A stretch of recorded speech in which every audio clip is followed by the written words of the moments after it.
안녕하세요. 힐링 재테크의 메디테라입니다. 이번 시간에는 부동산 현장에 대해서 궁금증을 알아보는 시간을 가질 텐데요. 전세 찬바람이 언제까지 불까? 그리고 갭 벌어진 물건을 매도하려고 할 때 어떤 걸 주의해서 챙겨야 되는지에 대해서 알아보도록 할게요. 최근에 현장에서 전세가 잘 안 나가거나 아니면 매도를 하려고 했는데 요새 거래량이 많지 않아서 매도가 쉽지 않은데 그런 이모저모에 대해서 알아보는 시간을 갖도록 하겠습니다. 본격적인 내용에 앞서 공지 하나 드리자면 현재 메디테라의 투자지역 분석반 6기를 모집하고 있어요. 기존대로 강의를 들으실 수 있는 그 프로그램 하나, 그리고 이제 강의만 듣고 도저히 실천으로 못 옮기시겠다, 그리고 이제 정말 제대로 한번 배워보고 싶다 하시는 분들을 위해서 이 강의와 연동되는 지역 스터디를 또 하려고 해요. 그래서 이번에 두 가지의 프로그램으로 준비를 했으니까 관심 있으신 분들의 많은 참여 부탁드리도록 하겠습니다. 11월부터 전세 찬바람이 불어서 아직 회복 못하는 지역들이 많은데 메디테라님은 대출 규제가 제일 큰 문제라고 보시나요? 아무래도 대출 규제 때문에 전반적으로 영향을 크게 받는 거라고 생각이 들고요. 그리고 이게 전세가 대출 규제도 대출 규제지만 전세가가 너무 많이 올랐어요.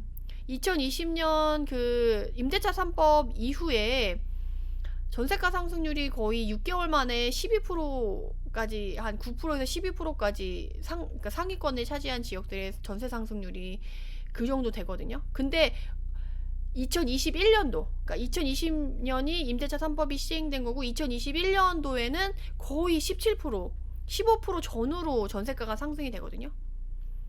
그러다 보니까 전세가가 이미 너무 많이 오른 거죠. 그래서 이제 그리고 전세 대출도 쉽지 않고, 그리고 생각보다 본인이 집을 갖고 있는데 전세를 살고 계시는 분들이 또 많아요. 그래서 그런 사람들 같은 경우는 전세를 가고 싶어도 전세자금 대출도 안 나오고, 그러다 보니까 어쩔 수 없이 월세를 가시는 경우도 많고, 그리고 이제는 진짜 집주인 월세 살 거냐, 그러니까 전세자금 대출을 받아서 전세를 사는 것 자체는 어쨌든 이제 은행 월세예요. 은행 월세.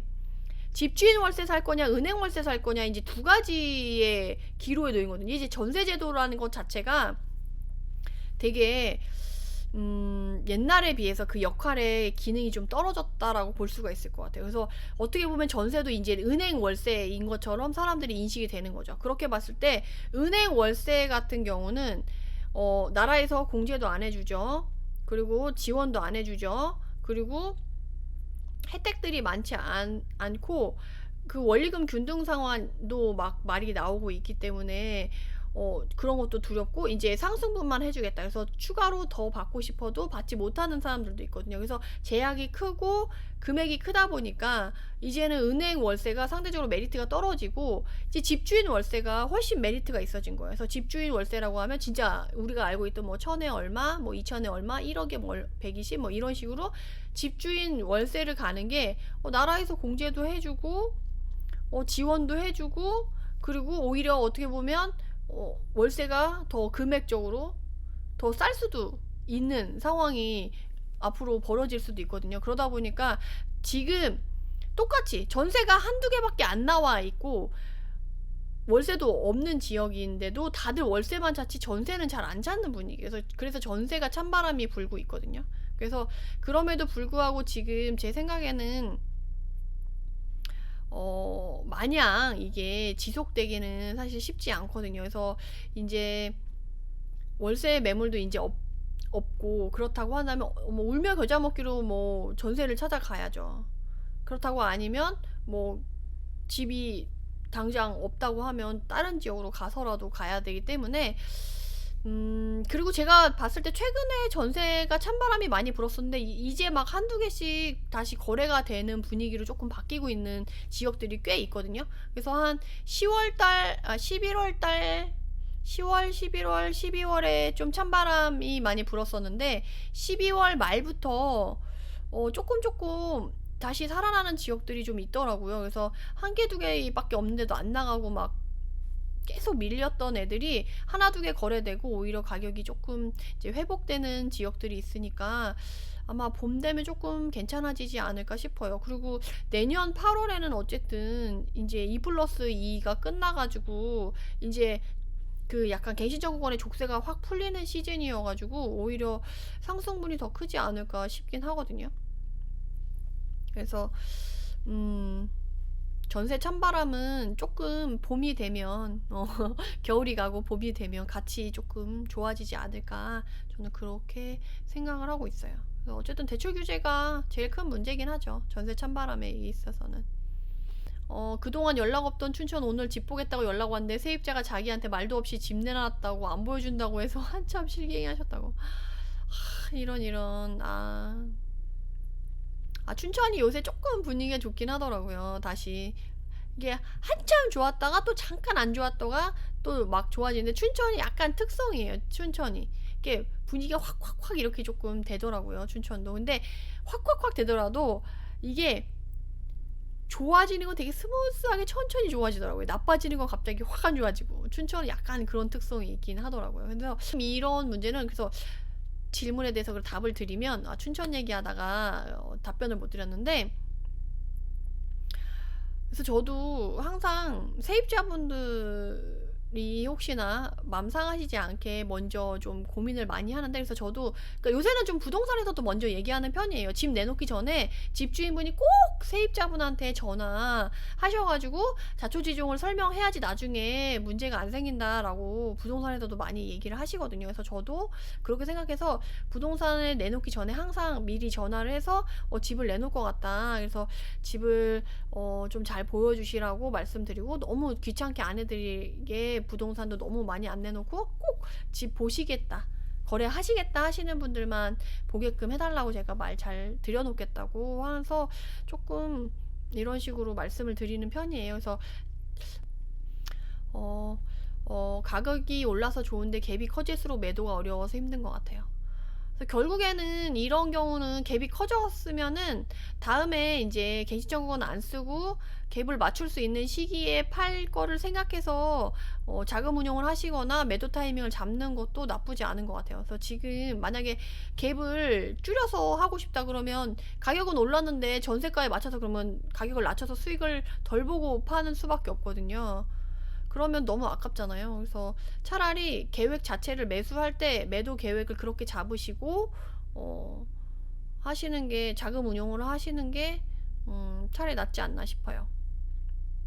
님, 저는 법인 운영 중인데 법인으로 담은 물건들 대부분이 2020년에 전세가 낮게 세팅되는 거라 지금 시세대로 팔기도 어렵고 끌고 가야지 끌고 가야 하고 내년 내야 할 종부세가 부담이 됩니다.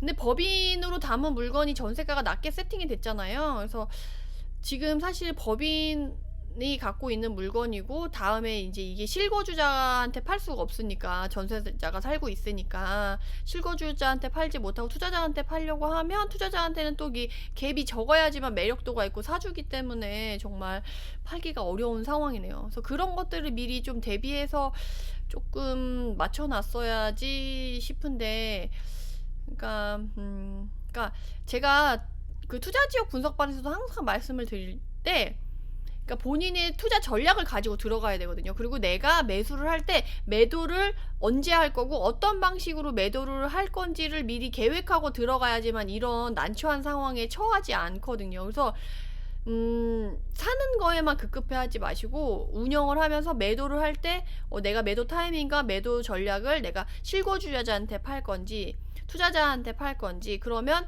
실거주자든 투자자든 그 사람들이 사가려고 했을 때, 매수하려고 했을 때 내 물건을 매력도를 높일 수 있는 그 상황을 세팅한 다음에 매수를 들어가야 되는 거거든요.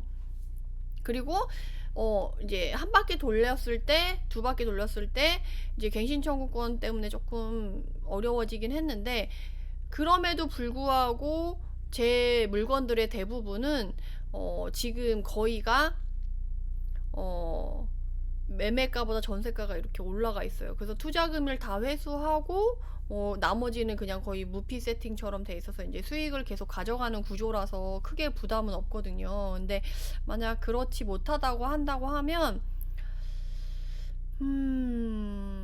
우선 종부세를 마련을 하시고, 나중에 갱신 청구권 끝나고 나서 그거를 해서 나중에 수익을 가져와서, 그러니까 결국엔 그거예요. 가져가면 어쨌든 가치 있는 물건이라고 하면 팔았을 때 수익이 나잖아요. 그 수익으로 내가 미리 현금 흐름을 만들어서 세금을 내냐, 아니면 내 호주머니, 내 월급 받은 거에서 생활비를 아껴가지고 거기서 세금을 내고 정말 좀 힘들게 자금 운용하면서 가냐, 이 차이거든요. 물론 가치 있는 물건을 갖고 수익이 나는 물건이라고 한다고 하면, 그렇다고 하면 그 조금 지금 그렇더라도 꾸준히 가져가는 게 나을 수가 있어요. 왜냐하면 지금 막 이도저도 아닌데 막 정말 헐값에 팔 거 아니고서는 팔 수가 없잖아요. 근데 나중에 수익이 난다 그러면 우선 가능한 범위, 능력 범위 안에서 버티기 들어가야죠. 그래서 저는 아까 초반에서도 말씀드렸지만 주식도 그렇고 부동산도 그렇고 저는 손해보고는 잘 안 파는 편이어가지고 물건에 따라 좀 틀리긴 해요. 사실 지금 옥석 가리기, 다주택자분들은 옥석 가리기 꼭 하셔야 되는 시즌이에요 지금. 특히나 근데 모르겠어요. 이번에 대선이 누가 될지는 모르겠지만 대선 이후에 어쨌든 한시적 양도세 완화든 뭐 한시적인 아닌 양도세 완화든 그런 것들이 나오면 이제 본인의 밑작배기나 이런 것들을 좀 하셔서 물건이 조금 그때 되면 좀 돌지 않을까 싶긴 해요. 근데 그 지역에 A급 아파트나 A급 좋은 애들은 안 나올 거예요. 저도 아무리 한시적 양도세 완화하고 해도 저는 좋은 물건은 안 팔 거예요. 그냥 못난이 애들 조금 정리하는 정도로 가지. 아마 그때도 막 그렇게 물건이 막 쏟아지거나 그럴 것 같지는 않아요. 그치만 이제 하락이 걱정되는 지역 같은 경우는 조금 팔고 나와야겠죠. 그럼 이만 영상을 마치도록 하고요. 해당 영상이 도움이 되셨다면 구독, 좋아요로 응원 부탁드립니다. 감사합니다.